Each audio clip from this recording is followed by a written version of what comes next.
Kapit po mga motorista, humigit kumulang 2 piso ang posibleng taas presyo sa petrolyo sa susunod na linggo. Hanggang Disyembre pa raw ang pagsipa ng presyo kaya apela ng mga tsuper sa gobyerno, rendahan naman ang presyuhan. Ang tugon ng Department of Energy sa pagtutok ni Bernadette Reyes. Pinagahanda ng Department of Energy ang publiko sa walang humpay na dagdag presyo sa petrolyo hanggang Disyembre.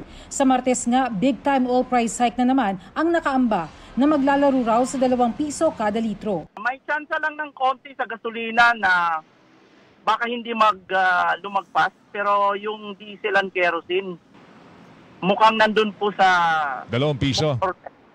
Sa tansya ng isang oil industry source, lagpas 2 piso ang taas presyo sa litro ng diesel. Halos 2 piso naman sa gasolina.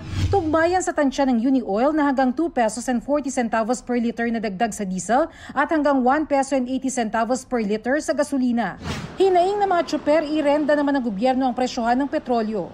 Dapat kontrol naman nila yung pagtaas ng krudo kasi ang hirap na ng biyahe namin.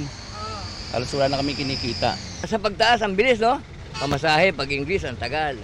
Sagot ng Energy Department, hindi yan basta-basta makokontrol ng gobyerno. Ang supply kasi apektado ng pagbawas sa produksyon ng Saudi Arabia at Russia at problema sa supply sa Libya dahil sa bagyo kamakailan. Dagdag ng DOE sa buwis sa mga petrolyo nang gagaling ang pondo para sa mga ayuda.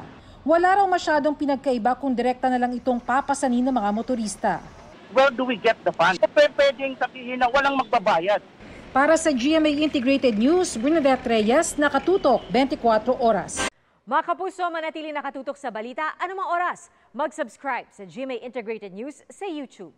At sa mga kapuso abroad, samahan nyo kami sa GMA Pinoy TV at sa www.gmanews.tv.